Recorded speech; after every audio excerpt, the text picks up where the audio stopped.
Hi guys, welcome to my YouTube channel. నా పేరు తారాసింగ్. మీరు చూస్తున్నారు తారాసింగ్ బ్లాగ్స్. అసలు మనం స్టూడెంట్స్ ఇండియా నుంచి సైప్రస్ కంట్రీకి వచ్చాక అసలు ఏ జాబ్ చేస్తారు, పార్ట్ టైం జాబ్స్ కానీ ఫుల్ టైమ్స్ కానీ ఏ జాబ్ చేస్తే ఎంత ఎర్న్ చేయొచ్చు అనేది మన వీడియో ఉంది. మనం చేసే వీడియో ప్రజెంట్ స్టూడెంట్స్ సైప్రస్ కి రీచ్ అయ్యాక మనం చేసే జాబ్స్ ఏదైనా ఉందంటే 99% డెలివరీ జాబ్స్ చేస్తాం. మన సౌత్ ఇండియన్స్ ఎవరైనా డెలివరీ జాబ్స్ చేస్తారు. అసలు డెలివరీ జాబ్స్ చేసుకుంటా ఎంత ఎర్న్ చేయొచ్చు, డెలివరీ జాబ్స్ లో కూడా ఎన్ని కంపెనీలు ఉన్నాయి అని అందరికీ క్వశ్చన్ మార్క్ ఉంది. దీనికోసం నేను ఫుల్ వీడియో చేస్తున్నాను. ప్లీజ్ చూడండి నా యూట్యూబ్ ఛానల్లో ఈ వీడియోని లైక్ చేయండి, షేర్ చేయండి, కామెంట్ చేయండి, సబ్స్క్రైబ్ చేయడం మాత్రం మర్చిపోబాకండి. టాపిక్ వెళ్ళిపోదాం. స్టూడెంట్స్ ఇక్కడ ఉన్న 3 కంపెనీస్ డెలివరీ జాబ్స్ లో అయితే బోల్ట్, వోల్ట్, ఫుడీ ఈ 3 కంపెనీలు అయితే ఉన్నాయండి. దీనికి అసలు మనకి స్టూడెంట్స్ కి అకౌంట్స్ ఎలా వస్తాయి, మనం ఎలా చేయాలి, మన వెహికల్స్ కానీ వాళ్ళు ఏమైనా ప్రొవైడ్ చేస్తారా, మనమే వెహికల్ కొనుక్కోవాలా, మరి వెహికల్స్ రెంటా ఓనా అనేది అందరికీ క్వశ్చన్ మార్క్. దానికోసం మనం అకౌంట్స్ ఎలా తీసుకోవాలి ఏందనేది తెలుసుకుందామండి. ముందుగా మనం తెలుసుకోవాల్సింది బోల్ట్.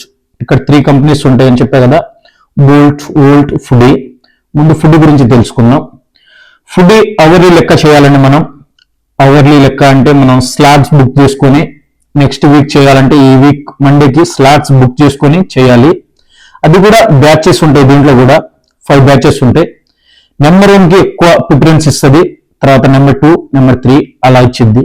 నెంబర్ 1 లో ఉన్న వాళ్ళకి per day 10 hours duty time ఇచ్చింది. నెంబర్ 5 లో ఉన్న వాళ్ళకి మేబీ వీక్లీ 10 hours ఇవ్వచ్చు అని అనుకుంటున్నాను, మా ఫ్రెండ్స్ చెప్పేది విని. ఇంకా నెక్స్ట్ వచ్చేసి అకౌంట్స్ ఎలా తీసుకోవాలి. అకౌంట్స్ మనకి ఇక్కడ ఫీల్డ్ ఆఫీస్ ఉంటుందండి. ఫీల్డ్ ఆఫీస్కి వెళ్ళి మన డాక్యుమెంట్స్, మన స్టూడెంట్స్ కాబట్టి మన డాక్యుమెంట్స్ ఇచ్చేసి మనం తీసుకోవాలి. మన డాక్యుమెంట్స్ ఇచ్చిన తర్వాత 1 week కి మన అకౌంట్స్ అనేది యాక్టివేషన్ అవుద్ది. అది తీసుకొని కూడా మనం చేసుకుంటా మనకి ఆ ఫీల్డ్ ఆఫీస్ కి 30% పే చేయాలండి. మనం వెహికల్స్ అన్ని మనయే, మన ఫ్యూల్స్ కానీ వెహికల్స్ కానీ ఫుడ్ కానీ అలాంటివన్నీ మనయే. 30% నువ్వు పర్ డే 100 euros చేసావు అనుకో, 30% అంటే 30 రూపీస్ వెళ్ళిపోతే 70 రూపీస్ మనకు. కాదు నువ్వు 50 చేసావు అనుకో, 15 రూపాయల వాళ్ళకు, రిమైనింగ్ 35 euros మనకు. అలా ఉంటుందండి ఫుడ్ది. 30% పక్క. నువ్వు పర్ మంత్ ఎంత ఎర్న్ చేస్తే దానిపైన డిపెండ్ అయి ఉంటుంది. పర్ మంత్ నువ్వు 2000 చేసావు అనుకో, దానికి 30% అంటే 600 కట్ అయ్యి 1400 మాత్రమే నీకు వచ్చిందండి. అది మనకు. నెక్స్ట్ వచ్చేసి వోల్ట్. వోల్ట్ కూడా మన స్టూడెంట్స్ డాక్యుమెంట్స్ ఇచ్చేసి తీసుకోవాలి. వోల్ట్ కూడా వోల్ట్ 30%. దీనికి ఎవరు చేయాలి, ఈ బ్యాచ్ అనేది ఏముండదండి. వోల్ట్ మార్నింగ్ 7 o'clock నుంచి నైట్ 12 o'clock దాకా చేయొచ్చు మనం. దీనికి కూడా 30% వోల్ట్ కూడా. ఈ వోల్ట్ 30% చేసి వెహికల్స్ అలాంటి అన్ని మనయే. ఈ 30% మనం 3000 చేసాం అనుకో పర్ మంత్, 30% అంటే 900 వెళ్ళిపోయి రిమైనింగ్ మనీ. ఇంకా నెక్స్ట్ వచ్చేసి బోల్ట్. 2 types ఉంటాయండి బోల్ట్ లో కూడా. దీనికి కమిషన్ అన్నీ ఉండదు, ఇంత పర్సెంటేజ్ అని ఉండదు. పర్ మంత్ 250 euros పే చేసుకుంటారు. కాకపోతే ఇంకోటి ఏంటంటే వీక్లీ కూడా కట్టుకోవచ్చు మనం. బోల్ట్ లో వీక్లీ అయితే 60 euros కట్టాలి. మనం ఇన్కమ్ చేసుకోవచ్చు. దీని కమిషన్ అండి ఏముండదు, కమిషన్ బేస్ అయితే ఏముండదు. ఇది కూడా మార్నింగ్ 8 o'clock నుంచి స్టార్ట్ అవుతుంది, నైట్ 12 o'clock కి క్లోజ్ అయిపోతుంది.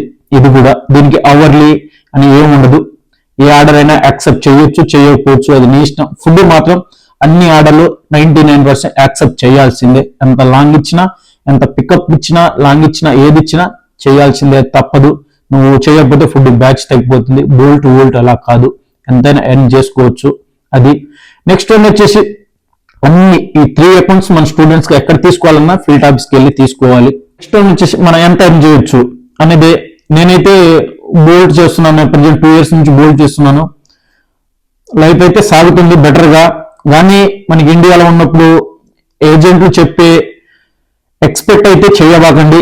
2 lakhs 3 lakhs పర్ మంత్ కి వస్తాయని దయచేసి ఎవ్వరు నమ్మి వాళ్ళు అడిగినంత అమౌంట్ పే చేయబాకండి. వాళ్ళు చెప్పినప్పుడు మనకి ఎలా ఉంటుందంటే నెలకు 2 లక్షలు అంటే 5 సంవత్సరాల్లో 1 కోటి సంపాదించుకుంటాం, మనం ఒక బిలిగేట్ అయిపోతాం అనుకుంటాం.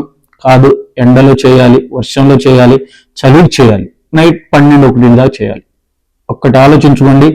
సైప్రస్ ఎవరైనా వచ్చేవాళ్ళు ఎవరైనా కొంచెం ఆలోచించి రండి.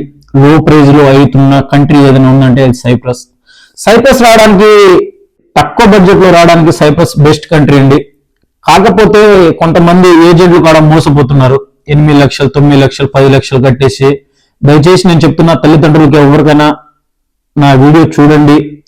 సైప్రస్ కి 8 లక్షలు, 7 లక్షలు, 6 లక్షలు అనే ప్రైజ్ కాదు. మీరు వాళ్ళ మాటలు పడి, వాళ్ళ మాటలు విని మీరు మోసపోతున్నారు. మీ పిల్లల్ని మోసపోపిస్తున్నారు. మోసపోబాకండి. దయచేసి ఒక్కసారి ఆలోచన చేయండి. ఎండకి చేయాలి, వర్షం చేయాలి. లైఫ్ సెటిల్మెంట్ టైం అనేది ఉండదండి సైప్రస్ లో. ఒక్కటి చెప్తున్నా, 100% మనం కొంచెం ఎర్న్ చేసుకొని మళ్ళీ నీ కంట్రీ నువ్వు వెళ్ళి ఏదో ఒక బిజినెస్ చేసుకోవడానికి లో ప్రైజ్ లో వచ్చినా, నీకు హై ప్రైజ్ కావాలి, నాకు లక్షలు సంపాదిస్తా ఏజెంట్లు చెప్పినట్టంటే అది నువ్వు మోసపోతున్నావు. ఒక్కటి గ్రహించుకో. ఇక్కడ వచ్చిన తర్వాత నీకు 6 months దాకా ఏది నీ వర్క్ కాదు. నీ జాబ్ చేయాలన్నా, ఏది చేయాలన్నా నీకు ఐడెంటిటీ, నీ ఇమిగ్రేషన్ కావాలి, చాలా ప్రాసెస్ ఉంటాయి. అన్ని కంట్రీస్ లెక్క కాదు ఈ సైప్రస్. దయచేసి సైప్రస్ వచ్చేవాళ్ళు ఎవరైనా ఆలోచించండి. ఒకసారి రాబాకండి అని చెప్పట్లా. నేను ఎవ్వరికి నెగిటివ్ కాదు, ఎవ్వరికి ఆపోజిట్ లో నేను చెప్పట్లేదు. నా ఒపీనియన్ ని షేర్ చేస్తున్నా అంతే. సైప్రస్ లో ప్రైజ్ లో రాండి, కొంచెం ఎర్న్ చేసుకోండి, వెళ్ళండి, ఫ్యామిలీతో హ్యాపీగా ఉండండి. నేను కాదనట్లేదు, కానీ కన్సల్టెన్సీలు చెప్పినట్టు లక్షలు కట్టబాకండి అంటున్నా. అదొకటే ఆలోచించండి దయచేసి. ప్లీజ్ నా వీడియోస్ నచ్చితే లైక్ చేయండి, షేర్ చేయండి, కామెంట్ చేయండి. మోరన్ని వీడియోస్తో మీ ముందుకు వస్తా.